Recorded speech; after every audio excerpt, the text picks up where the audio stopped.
The fall of Trana. Trana had always been the galaxy's crown jewel. Its heavens gleamed under the gaze of three moons. Its metropolises soared skyward like strands of liquid silver. And its inhabitants, the Valari, had known tranquility for over 6 centuries. Balladeers sang beneath luminous flora. Attaches in silken attire brokered accords with rival empires through sheer charisma. Warfare was a relic, a terror etched in historical accounts and galleries. But that peace dissolved with a murmur. It emanated from the fringes of charted territories. A derelict research post, adrift, transmitted a final log before silence claimed it. Unknown entity approaching. They've taken. No sound. It's inside. Then nothing. The Galactic Assembly dismissed the warning. Sensor malfunction, they asserted. Radiation-induced visions. There is no threat. But the Valari heeded the message. They always did. Thus they were the first to witness the reality. The Zargoul descended without preamble, a fleet of obsidian tendrils and shifting alloys. They did not communicate. They made no demands. They simply consumed. They enveloped moons, dismantled orbital defenses particle by particle, and melted through Valari's protective fields as though they were vapor. Vessels vanished mid-transmission. Soldiers cried out into static. The firmament darkened, not with smoke, but with an oppressive stillness. Within the royal pinnacle, Queen Alenia stood before the Grand Council, her violet gaze clouded with sorrow. "They have breached the outer colonies," her chief strategist reported. "We have 20 hours before they reach the capital." "How many have fallen?" The strategist hesitated. 14 worlds, Your Grace." Silence descended upon the chamber.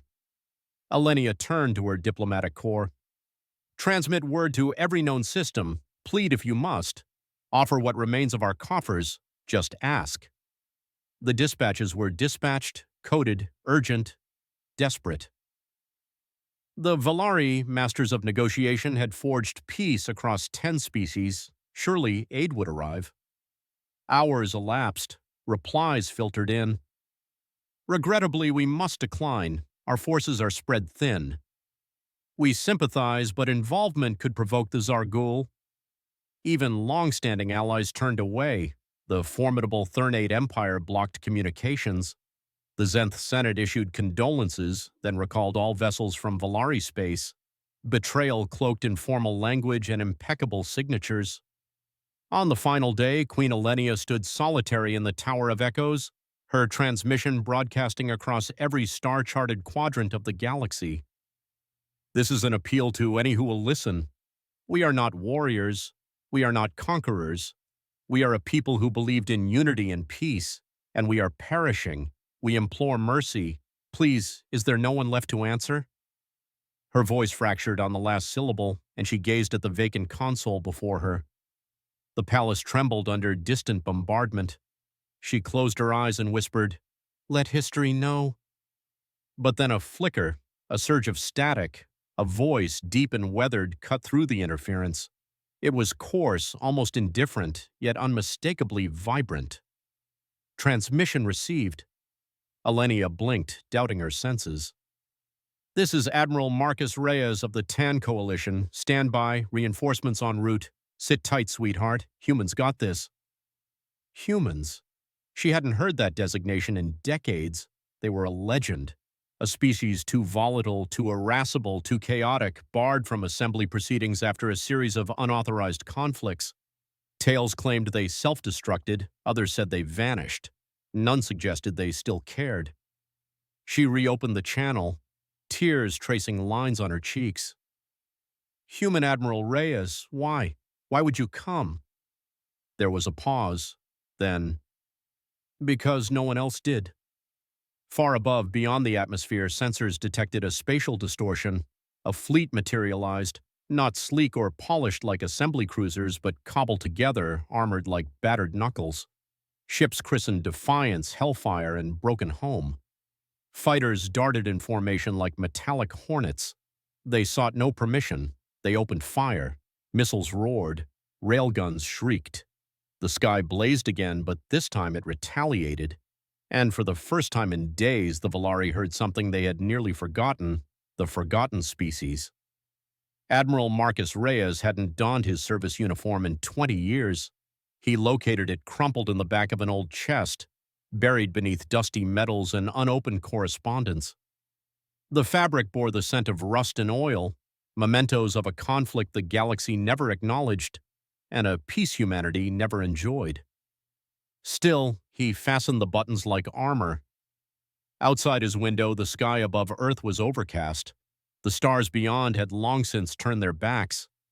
Humanity had not always been alone. They were once members of the Galactic Assembly, impetuous newcomers who reacted too swiftly, spoke too loudly, and loved too intensely. The Valari had offered them brief welcome. Others had not. When a human war fleet engaged a pirate syndicate without assembly sanction, the verdict was banishment. Too perilous, too unpredictable, let them burn in isolation, and so humanity did. For a time, Earth bled, colonies were forsaken, commerce evaporated, but humans adapted. They carved survival from asteroid fields and frozen satellites. They repurposed ancient technology, constructed AI navigators from salvaged code, and repelled raiders with duct-taped cruisers and improvised railguns. They endured. Now Rhea stood in the heart of Bastion Base, an old launch silo converted into a command center, watching the Valari transmission loop again on a flickering display. "We implore mercy. Please, is there no one left to answer?" There was a weight in those words, not just terror, but abandonment. Reyes recognized it all too well. A quiet voice behind him broke the silence. "She sounds like your daughter." He turned. Commander Neela Shun, formerly of the Terran Navy, stood at ease, a data slate in hand and a familiar defiance in her gaze. "She's not," Reyes said, "but I recall when mine sent a message just like that. No one answered her either." Nyla stepped forward. "I put out a call, volunteers only." "How many?" "Too many." Her lips twitched. "Some are piloting ships older than they are." Reyes exhaled. "You told them what we're heading into?" "Does it matter?" Nyla asked. "It's not the first suicide run for half of them." No, it wasn't. But this felt different. They termed it Operation Mercy, a fleet of outsiders, hired guns, and veterans of forgotten campaigns, vessels patched together with salvaged hulls. Their weaponry decades out of date, yet each bore the stubborn imprint of human ingenuity. There was the Dauntless, Reyes's personal dreadnought, held together with reinforced plating from a mining colony and scars from 6 different engagements. The Wraith, a stealth corvette crewed by former Corsairs. The Argus, once a luxury yacht, now refitted with plasma cannons and a nuclear core. They lacked the firepower of the assembly, but they possessed something else.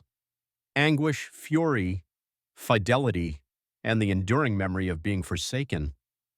In a hangar bay, Reyes walked past lines of human soldiers donning makeshift armor, some old military issue, others just reinforced exosuits and scavenged technology.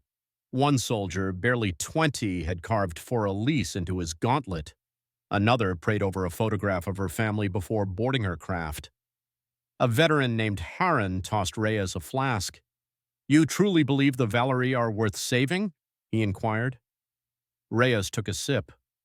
"I don't know if they are, but I remember when they were the only ones who didn't flinch when we entered the assembly hall. Pity makes for poor politics."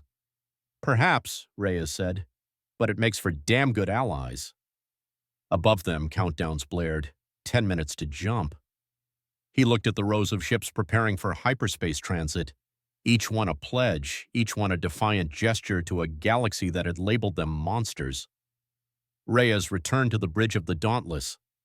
Nyla was already waiting, fingers dancing across the holographic display. "Jump coordinates locked. Valari system," she stated. "Are you certain about this?" "No," Reyes admitted. "But I'd rather perish answering a plea for help than exist in a galaxy that disregards it." She smiled. "Then let's remind them who they abandoned." Engines flared.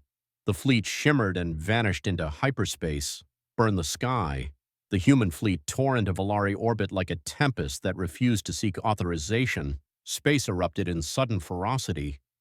Railgun rounds shredded Zargoul drones. EMP bursts short-circuited their elegant yet monstrous structures. Where the assembly had relied on refined formations and pristine protocols, humanity brought pandemonium. Admiral Reyes stood on the bridge of the Dauntless, steady as the vessel rocked under incoming fire. Around him, the command crew barked updates and deployed countermeasures with grim efficiency. "They're adapting already," Nyla reported from the tactical station. "Our AI decoys lasted 12 seconds. "Down from 15, keep cycling the patterns," Reyes ordered. "Make them struggle for every inch." Outside, the Zargoul ship swarmed like vermin, sleek, shifting constructs with no visible propulsion, no cockpits, no consciousness. They consumed. That was their sole purpose. But humanity had never been easily digestible. In the skies overhead, the conflict turned brutal. The Wraith weaved between enemy lines, scattering EMP mines like breadcrumbs, disabling the larger carriers before disappearing again. The Argus, too sluggish to evade, rammed a Zargoul spire ship head-on, flooding it with plasma before detonating. Its crew never requested extraction. On the planet's surface, Valari cities smoldered, yet they endured. Captain Leoravel, one of the few surviving Valari officers, had anticipated extinction. Instead, she found herself hunkered behind debris with a human marine who called himself Riggs and approached warfare like a sport. She had never discharged a weapon in anger before. Now she gripped a pulse rifle with trembling hands as Zargoul hunter drones skittered across shattered walls. "Breathe," Riggs muttered, firing a shot clean through a drone's core. "In, out, just like in those opera performances you folks enjoy." "You find this amusing?" "No," he said, "but I'll laugh if it keeps me from screaming." They fought back to back, unlikely allies in a world gone mad. And slowly, impossibly, they repelled the drones. Across Trana, similar pockets of resistance formed. Valari civilians, galvanized by the ferocity and sacrifice of the human reinforcements, took up arms. Farmers with plasma cutters, scholars wielding repurposed science drones. For the first time in centuries, the Valari recalled what it meant to struggle for survival. And high above, Reyes prepared the final blow. The Dauntless surged towards the Zargoul command vessel, a massive spherical monstrosity hovering in the upper atmosphere, spewing drones like spores. "Targeting arrays blinded," Nyla warned. "EMP interference too strong. We'll have to proceed manually." Reyes didn't flinch. "I've navigated worse missions intoxicated." He turned to his crew. "This is where we make our stand. Where we demonstrate that when Earth answers a call for help, we don't stop halfway. Lock us in, incinerate everything between us and that core." Engines shrieked as the Dauntless accelerated, carving a searing path through enemy fire. Turrets overheated, shields flickered and failed, deck plating melted. But the ship pressed onward. Inside the command vessel, the Zargoul hive core, an artificial intelligence node pulsing with cold intent, sensed the incoming threat and attempted to adapt. It was too slow. The Dauntless plunged through the outer shell, deploying a warhead conceived during humanity's darkest hour. A gravity imploder, the kind that folded space upon itself, the kind no assembly species dared to construct. Reyes stood at the helm, a grin etched into his battle-scarred face. "From Earth," he whispered, "with love." The explosion was not fire, it was silence, a sudden consuming void that annihilated the command node instantly. Across the battlefield, Zargoul drones spasmed, lost, disconnected. Some plummeted from the sky like broken toys, others simply ceased motion. Cheers erupted over the comms, Valari and human voices mingling in disbelief and jubilation. On the surface, Captain Leora sank to her knees as the sky glowed with the fading light of the enemy's retreat. "You did it," she whispered to Riggs. He shrugged, wiping soot from his face. "We did it. That's what humans do when someone asks for assistance." But even as the celebration began, a low transmission echoed from the wreckage. You have merely delayed the inevitable. We will adapt. Reyes heard it on the battered, bloodied bridge. He leaned toward the comm panel and responded in kind. Then we'll keep forcing you to adapt until it destroys you. The smoke still curled from the shattered towers of Trana, but the skies were clear. For the first time in weeks, sunlight pierced the clouds without distortion. Birds, indigenous species that hadn't fled the planet, circled overhead as if uncertain they were permitted to return. Queen Elenia stood on the balcony of the royal pinnacle, draped in a simple ceremonial robe, her crown absent. She no longer felt like royalty, only a witness to endurance and to something else entirely. Beside her stood Admiral Marcus Reyes, his uniform scorched and torn, his arm in a sling. He appeared as though he had grappled with a starship bare-handed, and perhaps in a way he had. They're rebuilding already, he observed, watching Valari citizens clear debris from the streets and patch holes in walls with what little technology remained. Tougher than they realized. Elenia nodded. We were dreamers. Your people reminded us how to fight. Reyes gave a quiet snort. Most of my people wish we didn't have to keep reminding anyone. They stood in silence, observing workers raising a makeshift antenna array in the plaza below. The Galactic Assembly had arrived, 2 days late. Now their silver vessels hovered in orbit like scavengers finally daring to land. They brought aid, apologies, formal declarations of regret. Delegates filed into what remained of Valari governmental halls, offering condolences and thinly veiled relief that the Zargoul had been halted by someone else. Not one had dispatched ships during the siege, but they arrived swiftly enough to share in the credit. Reyes had declined every diplomatic dinner and ceremony. He wasn't there for accolades. He had already interred too many who deserved them more. I received an official proposal this morning, Elenia said softly. A motion is being debated in the Assembly. Earth's exile overturned. They wish humanity back at the table. In fact, they desire you to address the Council's next session. Reyes did not reply immediately. A breeze rustled his graying hair as he gazed out over the city. I read once that when humans first left Earth, we believed we would discover wonders out here, he said. Instead, we found politics and excuses in a galaxy that expects leniency but offers none. Elenia turned to face him fully. And yet you came. We didn't come for them. We came because you asked, because someone required assistance. She studied him, this strange man from a violent species who had given so much without seeking anything in return. Her people had sung of peace and diplomacy for centuries, but it was the outcast, those deemed too dangerous, too human, who had answered their plea. Then let it be known, she said, that when mercy was sought, the only ones who responded were from a forgotten world, and they did not come to conquer, they came to stand beside us. From below, a cheer erupted as the new communications array activated. Human and Valari engineers high-fived. Children of both races ran laughing between support tents. And on every available surface, someone had scrawled the words now whispered with reverence. They answered. Reyes looked away, uncomfortable. He was no savior, merely a soldier who had witnessed too many die alone. I must depart, he said finally. There's intelligence of Zargoul activity near the edge of Dead Sector 4. If they are regrouping, we are not waiting for another call. Elenia nodded solemnly. Then we will accompany you. He raised an eyebrow. Are you certain of that? We are now, she affirmed, because we have remembered who we are and we have learned who you are. As Reyes turned to leave, she stopped him with one final question. Why did you answer, Marcus? Truly. He paused at the doorway, shadows playing across his face. Years ago, during the first plague outbreaks in the outer colonies, the Assembly did nothing. My daughter Anika was stranded on a research outpost dying. The Valari dispatched a ship, no questions, no cost. You saved her life. He met her gaze. This was me reciprocating the favor. Then he walked away.